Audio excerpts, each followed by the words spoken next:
I feel you. Halo semua, balik lagi ke I Feel You Podcast, a podcast where we have to relate to our topics because I can feel you. Ketemu lagi dengan aku Vita, dan di sini kita akan bahas suatu topik yang lagi sebenarnya topiknya mungkin udah umum di telinga kalian semua, tapi ini lagi booming akhir-akhir ini dengan kemunculan salah satu film yang aku percaya kita semua mungkin udah nonton ya, atau mungkin udah tahu sedikit dari ceritanya, yaitu film KKN di Desa Penari. Nah, mungkin udah kebayang kalian topiknya kayak gimana. Tapi sebelum kita masuk ke topik yang akan kita bahas di podcast kita kali ini, aku pengen mengajak teman-teman semua, adik-adik, sobat-sobat, sahabat sekalian, untuk subscribe channel YouTube kita di Himpunan Mahasiswa Program Studi S1 Teknik Informatika UKSW. Jangan lupa juga untuk follow kita di sosial media, ada Instagram kita HMPT UKSW, dan juga jangan lupa untuk subscribe channel Spotify kita supaya kalian bisa mendapatkan notif-notif lain untuk episode-episode podcast kita berikutnya. Nah, langsung aja nih guys, kita masuk ke topik kita kali ini. Seperti yang aku udah bilang tadi, bahwa podcast kita kali ini ada hubungannya dengan film KKN di Desa Penari. Dan pastinya topik podcast kita pada hari ini adalah horor. Jadi di sini kita akan cerita mengenai hal-hal horor yang terjadi di di kehidupan sehari-hari kita. Mungkin agak berkesan buat kita ataupun mungkin cerita horor biasa yang pernah kita alami. Nah, di sini aku nggak sendiri karena di belakang kamera ini ada teman-teman yang bersedia untuk cerita-cerita horor mereka. Nah, mungkin daripada basa-basi ya, aku langsung aja mengundang salah satu dari teman-teman yang ada di belakang kamera untuk menceritakan cerita mereka.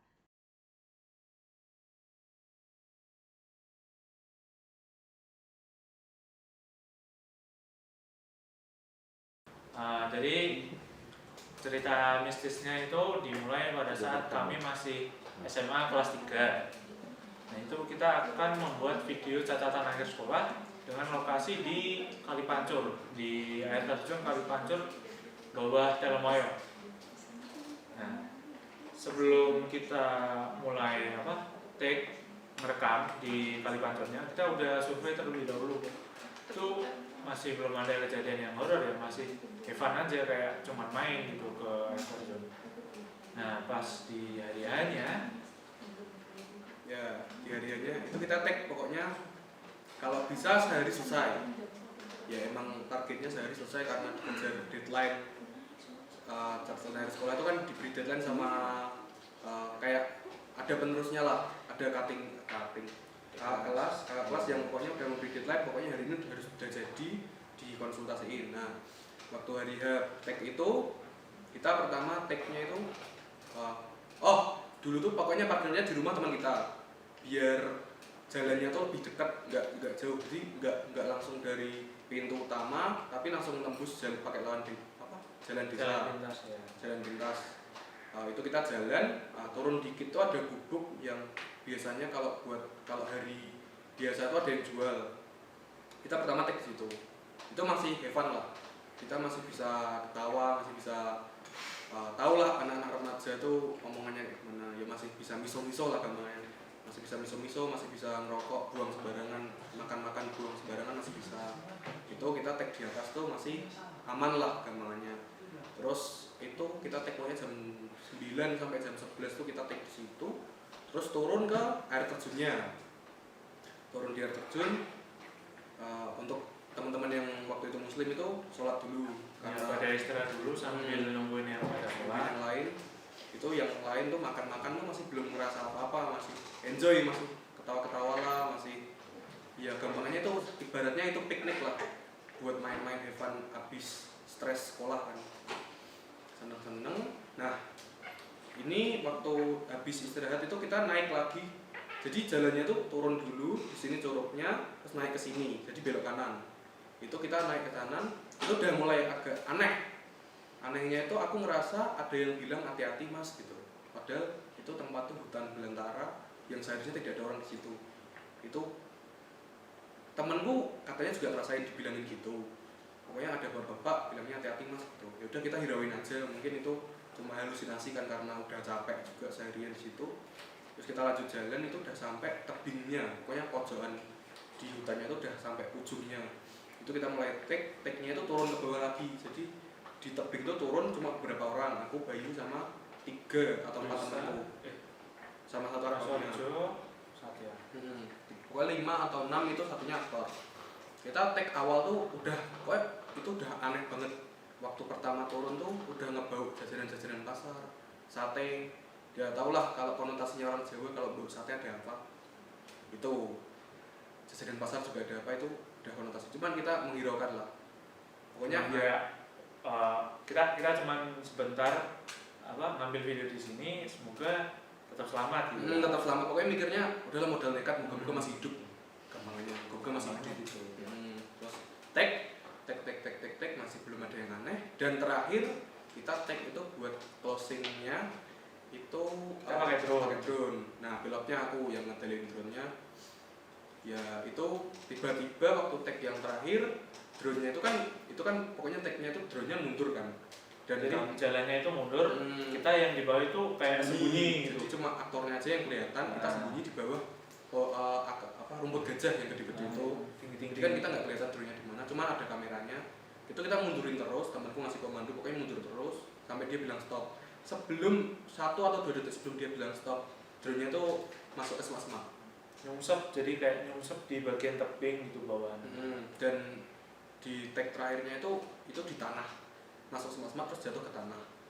Dan itu kami semua panik dong pasti dong. Terus beberapa teman kami, aku sama Bayu itu naik langsung ngecek ada, maksudnya di situ apa enggak, maksudnya diambil langsung nyari gitu, langsung nyari drone-nya. Itu drone-nya minjem kan, minjem adik kelas, soalnya kita ya kekurangan dana lah buat nyewa.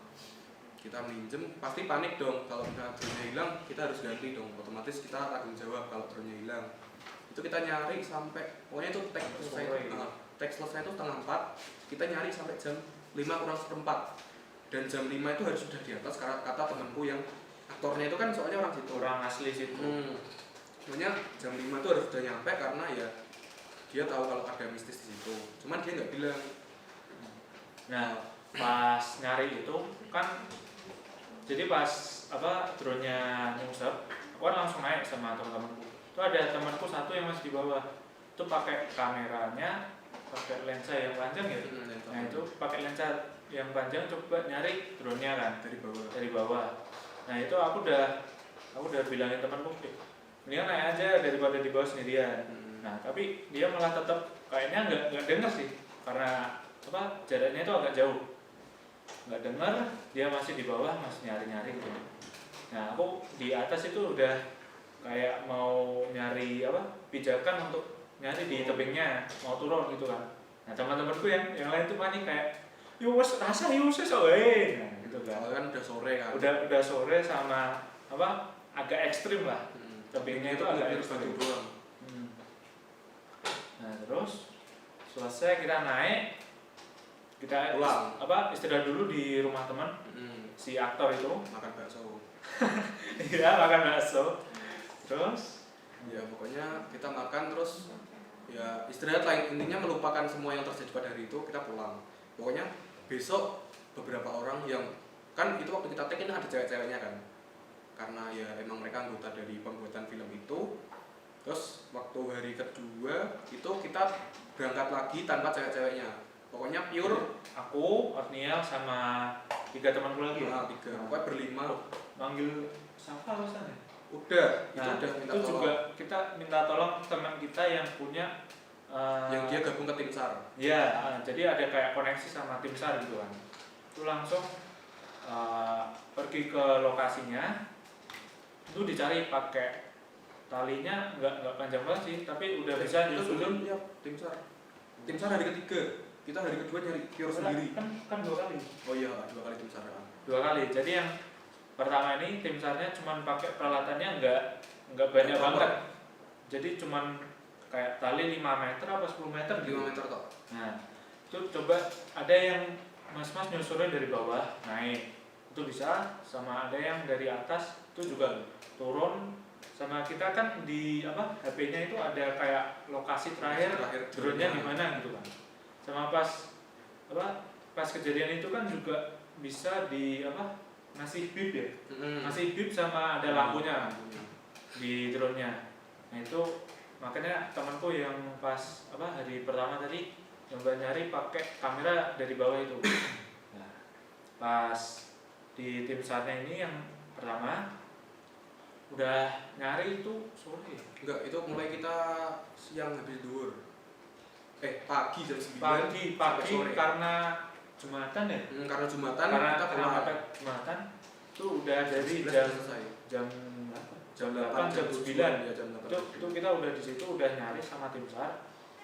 Ya pikirannya udah langsung aneh-aneh kan. Enggak, soalnya pikirannya ketemu. Soalnya kan udah tim SAR kan berpengalaman ya buat cari-cari ya, banyak. tapi kan Ya, udah aneh lah. udah Masa aneh.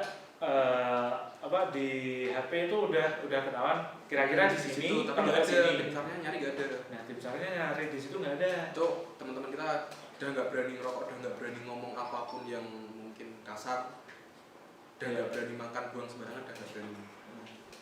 Nah, terus kita putusin untuk besoknya kita cari lagi pakai peralatan yang lebih lengkap, yang lebih panjang, lebih safe. Nah, langsung lanjut ke itu sebelum yang hari terakhir, temenku yang asli situ bilang ternyata tempat yang kita buat tik itu pasar mistis. Nah, Bukan bukan pasar orang biasa, cuman emang bener-bener kenapa ngebau makanan karena emang itu pasar yang emang biasanya buat orang tersesat nyasar kalau sendiri. Dan itu hari terakhir itu udah kita berangkat dari pagi apa sih? Pagi. Oh iya, ketemu siang. Pagi itu kita berangkat dengan alat yang udah bener-bener lengkap, safety lah pokoknya. Kita nyari itu sampai jam 12 tuh belum ketemu. Sama itu udah pakai peralatan yang itulah buat yang panjat turun tebing. Safety lah pokoknya. Itu masih belum ketemu. Terus karena itu udah rumput-rumputnya pokoknya udah dipotongin pakai celurit, masih belum ketemu, dimanapun nggak ada. Udah naik turun sampai jam 12 tuh nggak ketemu. Mereka istirahat dulu tim SAR-nya. Terus nelpon kenalannya temanku, itu dia orang sakti orang lah. pintar. Ya, orang pintar, orang sakti gitu. Itu ditelepon. Pokoknya telepon, sebelum nelpon itu tim SAR-nya tuh nyalain api. Jadi kayak buat api unggun kecil gitu. Ngumpulin daun-daun kering dibakar, udah pokoknya apinya udah nyala, nelpon orang pintarnya. Pokoknya aku tahu aku ngajak ngomong mas-masnya tim SAR kan. Pokoknya nanti kalau jam 12 belum ketemu, berarti drone-nya udah dipindah. Nah, aku makin takut dong kalau udah bilang drone-nya dipindah. Anjing, dipindah siapa? Dipindah siapa? Terus terus setelah itu dibakar, udah nyala apinya, nelpon orang pintarnya. Oh, drone-nya di sini. Kamu turun 2 langkah langsung ketemu. Wah, gini. Jadi jelasinnya itu gini. Bawah apa gitu? Ini agak aneh karena orang saktinya itu nggak pernah nggak ke tahu lokasi itu. kejadiannya. Nggak tahu lokasinya.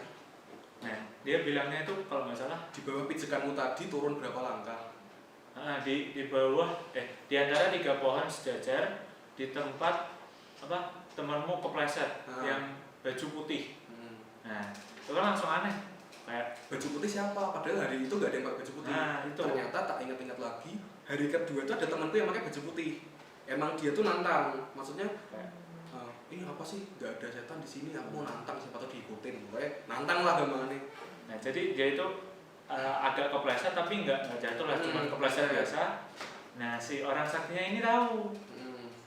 Kan udah sama di lokasi itu yang dibilangin itu, pas hari pertama aku udah mau nyoba ke situ, aku udah kayak nyari pijakan kan ada batu besar-besar, aku nyoba nginjak nyari pijakan, tuh aku injak langsung jatuh. Jatuh terus nggak ada apa-apa gitu, nggak kelihatan kayak drone rusak kena gitu, nggak ada apa-apa. Dan itu drone-nya tuh warna putih, di tempat kayak gitu harusnya kelihatan ya, hijau, coklat itu harusnya kelihatan putih, bener-bener putih bersih, itu harusnya kelihatan. Dari tim SAR-nya kan udah ragu karena 2 hari dua hari dicari di lokasi itu nggak ada. Udah naik turun udah 3 kali nggak ada. Terus langsung aja, udahlah kita nyoba aja. Nah, baru turun nggak ada 5 menit langsung ketemu. Dan anehnya lagi, drone-nya itu nggak rusak, nggak ada rusaknya, cuma kotor. Dan itu ketemunya di batu-batu. Padahal yang aku bilang tadi di awal-awal tuh turunnya tuh di tanah. tanah itu deket kayak akar-akar. Jadi kan masih ada kelihatan klip terakhirnya kan. Masih ada terakhirnya. Nah, itu langsung udah ditemu, langsung kita Ya seneng lah, seneng, nggak jadi seneng langsung ngabarin teman-teman kita yang yang ikut pas itu udah ketemu nih temannya, kan udah ayam lega gitu kan. Udah selesai, kita naik. Nah, terus itu udah naik, maksudnya kita kan udah seneng gitu. Terus itu kan MMC yang di dalam drone-nya itu kan buat video kan. Nah, setiap orang yang bawa MMC itu mengalami kejadian aneh.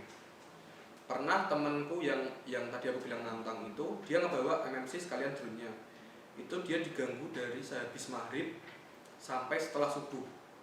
Dia bilang kayak ada suara ular di dapur, terus ada kayak orang kalau pakai kukunya di tembok itu ya, yang seret gitu. Terus ada orang buka pagar itu jam 2 pagi, padahal seharusnya tidak ada orang jalan kakinya diseret gitu.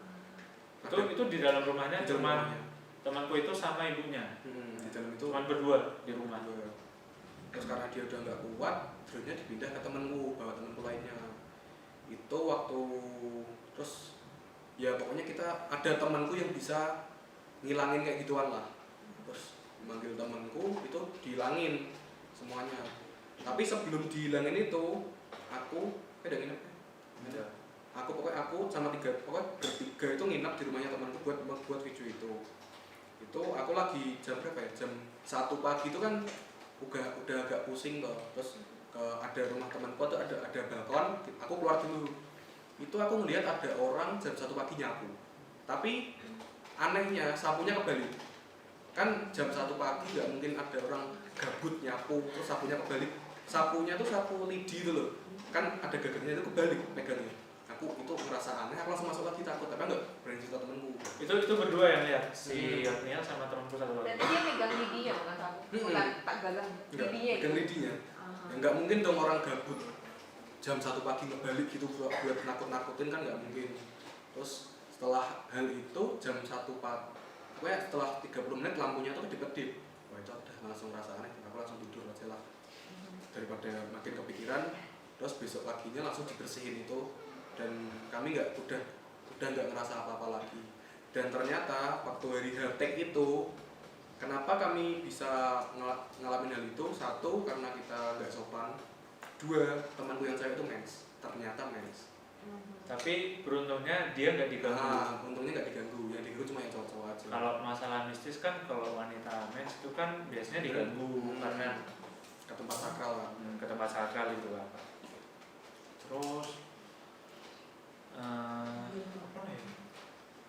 Itu sih cuman terus temanku juga yang namanya Abel, di rumahnya itu pokoknya kalau setiap kami ke rumah dia tuh selalu ngerasa ada yang ngawasin di atas TV-nya, orang jongkok gitu. Jadi kayak kerasa kan hawa itu kan lagi musim hujan itu, kerasa hawa panas yang sumuk dan panas yang aneh. Itu ngerasa kan aku duduk itu sebelah kiriku tuh ngerasa panas banget tapi sebelah kanan dingin. Itu aku ngerasa aneh, udah aku bilang Bel kok panas. Tapi yang ngerasa udah kami tetap ngobrol enjoy lah, pokoknya jangan dipikirin terlalu berat. Itu sih yang waktu di Telomoyo itu. Jadi sama pas pas kita nelpon orang sakti itu juga bilang katanya drone-nya itu dipindahkan 3 kali. Dipindahin 3 kali, lokasinya beda semua. Jadi emang waktu kita nyari itu sengaja dipindahin biar gak ketemu. Ya, jadi kayak seperti itulah kisah yang kita alami, kisah mistis yang kita alami selama pembuatan catatan akhir sekolah. Tapi aku pengen nanya nih Kak, itu kan kayak kakak datang ke suatu daerah gitu dan ngalamin hal-hal tertentu gitu kan, yang orang asli sana pun udah bilang kalau ada kayak hal-hal mistis yang ada di tempat itu. Yeah. Sebelum itu tuh kakak percaya nggak sih kalau misalnya tuh di satu daerah tuh ada ceritanya sendiri, terus mereka tuh punya hal-hal mistis sendiri tuh kakak percaya nggak sih? Sebelum kakak ngalamin hal itu? Aku percaya karena sebelumnya aku juga pernah kejadian. Gitu. Pas SMP. Jadi kalau kayak gitu aku udah kayak nggak asing tapi juga takut gitu loh. Ya gimana namanya manusia ya masih takut lah. Kalau dari Kalau dari aku sebenarnya sebelum ngalamin hal itu aku percaya nggak percaya karena kadang kan orang kan bisa membuat cerita di lebih-lebihkan kan Iya. dipergunakan. Iya. Cuman setelah mengalami itu aku baru tahu kalau kamu nggak bakal tahu kalau kita hidup sendiri kalau kamu belum ngalamin. Jadi sebenarnya kita hidup tuh ya berdamping-dampingan. Percaya nggak percaya. Oke. Oke. Kalau itu sebenarnya apa ya? Aku dengan nonton film, kakak udah nonton film KKN belum? Belum, belum. Aku udah nonton film, udah nonton film KKN kan. Dan dengan kayak cerita kakak tadi tuh, apa ya? Aku aku mulai kayak dikit. Jadi aku sebelumnya itu nggak percaya gitu loh kalau ada kayak gituan. Karena dari dulu orang tuaku selalu nekenin hal-hal kayak gitu nggak ada. Itu cuman sugesti kamu sendiri. Tapi dengan cerita kakak, terus dengan aku nonton film KKN yang katanya itu dari kisah nyata, itu kayak jadinya gimana ya? Jadi awalnya nggak pengen percaya, cuman dengan kejadian itu kan jadinya mau nggak mau kayak oh iya hal ini beneran terjadi gitu loh. Kayak ya hal-hal kayak gitu tuh beneran ada, cuman ya emang kadang kita bukan kadang sering kita cuekin gitu tapi ya cara mereka menampakkan diri mereka ya yang kayak gitu dan mungkin satu cerita lagi deh guys untuk episode horor kita kali ini mungkin dari kakak-kakak yang lain ada yang punya cerita horor yang ingin diceritakan. Oke, mungkin ada nih guys ada satu teman yang ingin cerita cerita horornya dia mungkin kakak bisa mau kasih tahu nama atau enggak inisialnya aja. Oke, KR. KR ingin cerita horornya, guys. Silahkan KR. Kalau dibilang horor apa enggak sih, kayaknya setengah-setengah ya. Waktu dulu tuh kejadiannya kelas 2 SMA, waktu studi tuh di Bali kan. Nah, habis itu di rumah tuh udah kayak ada was-was gitu loh. Di Bali kan ada kayak kepercayaannya sendiri. Dan berangkat aman-aman aja. Terus waktu di perjalanan itu iseng cek hotelnya yang mau kita nginep kan. Di ulasannya tuh bagus hotelnya kan, ya kita oh bagus hotelnya udah. Terus langsung aja ke itu ya, ke hotel. Sambil di hotel tuh udah mulai aneh, katanya di Bali kan mitosnya kalau bangunan ngelebihin pohon kelapa kan kayak iya kan ya rada gitu-gitu.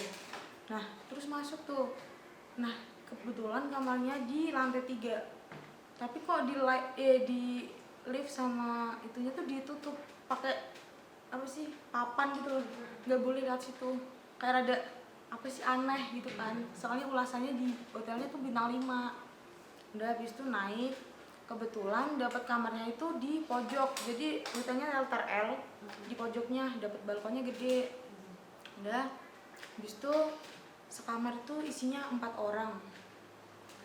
Di malam pertama itu masih biasa sih, cuman di balkon kayak ada rame-rame tapi udah biasa. Terus di malam keduanya itu agak gimana kan. Nah waktu itu udah capek banget dari satu hari, pokoknya udah keliling-keliling capek, akhirnya tidur. Tapi tidurnya itu ternyata 3 temen aku itu udah pada tidur tapi aku belum. Jadi posisinya aku ngebelakangin kamar mandi, tengkulep gitu kan. Nah habis itu temen aku tuh bilang sebelum mau tidur kan bilangnya nggak usah mandi deh, besok aja, mau tidur aja langsung. Ya udah aku iyain aja. Nah temen aku yang beda kasur yang bilang tadi mau mandi besok aja itu tiba-tiba kok aku tengok ke sebelah situ kok nggak ada. Habis itu ada suara di kamar mandi, itu shower tau gak sih, di suara shower. Iya di suara shower. Nah habis itu kok tapi lama. Nah aku kepo kan, ketok, nggak ada orang, nggak ada suara maksudnya. Terus aku ternyata temen aku itu tidurnya selimutnya di full gitu loh, jadi nggak kelihatan. Nah, aku selimutnya aku lihat dulu. Nah kok ada orangnya, terus yang mandi siapa kayak gitu. Terus aku buka aja kamar mandinya. Nah posisinya itu di bathtubnya tuh kordennya ketutup. Ya kordennya ketutup, cuman aku waktu gitu cuman bayangan biasa. Habis itu nah aku lihat ke bawah, terus habis itu Merinding ya. iya kordennya itu kan putih kayak agak plastik gitu kan. Nah di bawahnya itu ada bercak darah. Aku kepo, aku tuh antara kepo sama bodoh tau gak sih. Cuma antara takut malah aku samperin, aku lihat itu bercak darah apa tanah sih, tapi kalau di kamar mandi ada tanah. Aku lihat bercak darah tapi diem aja. Aku buka tuh, bodoh banget aku buka, tapi padahal aku di situ udah ada kayak bayangan di dalamnya. Aku kira temanku, tapi kan ternyata bukan. Iya. Terus habis itu aku buka aja, nggak ada orang kan. Udah aku udah biasa. Mau tidur nih, Berusaha ya. iya berusaha benar. Soalnya 3 orang udah tidur, tinggal aku.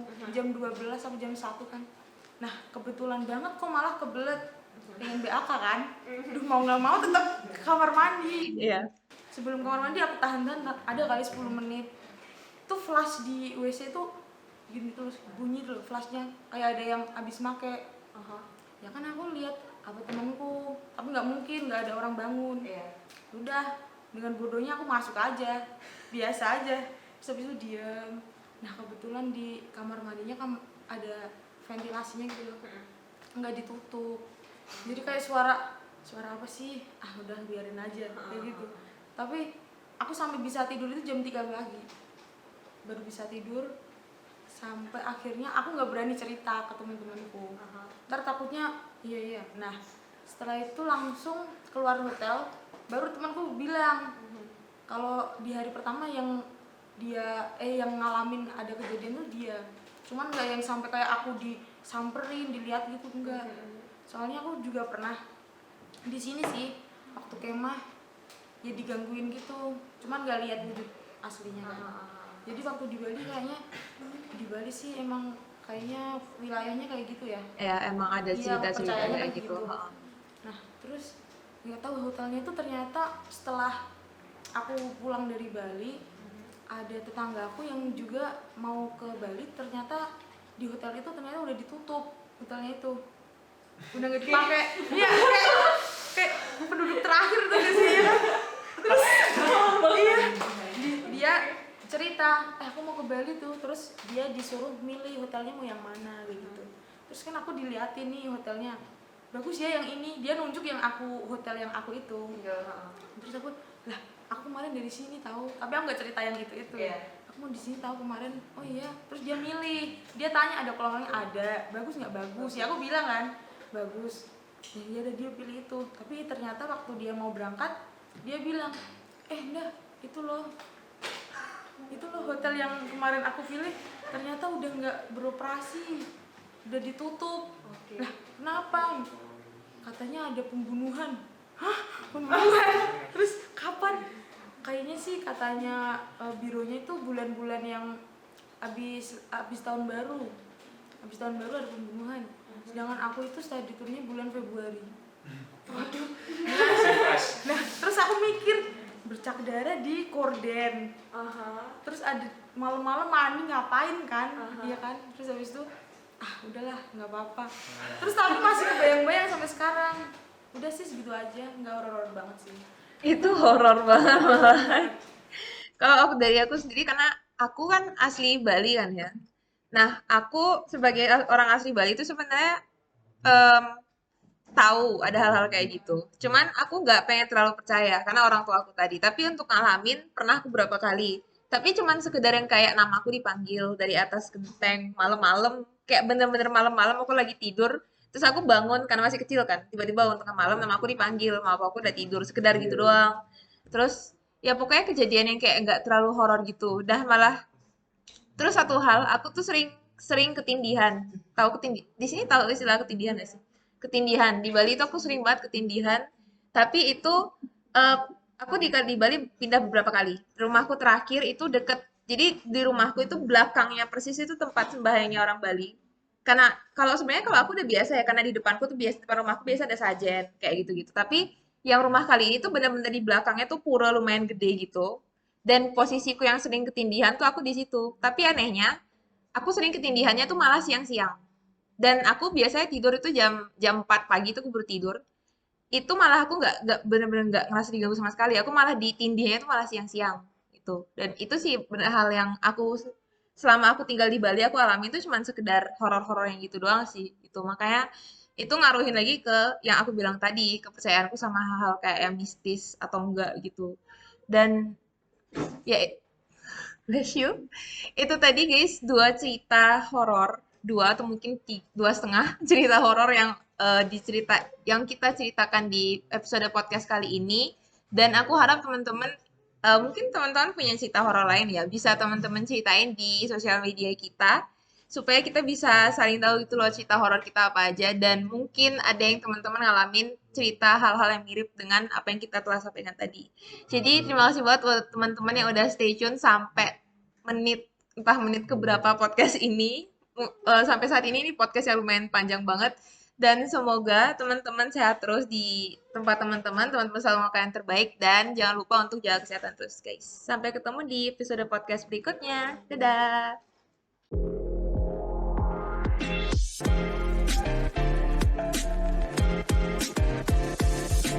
I feel you.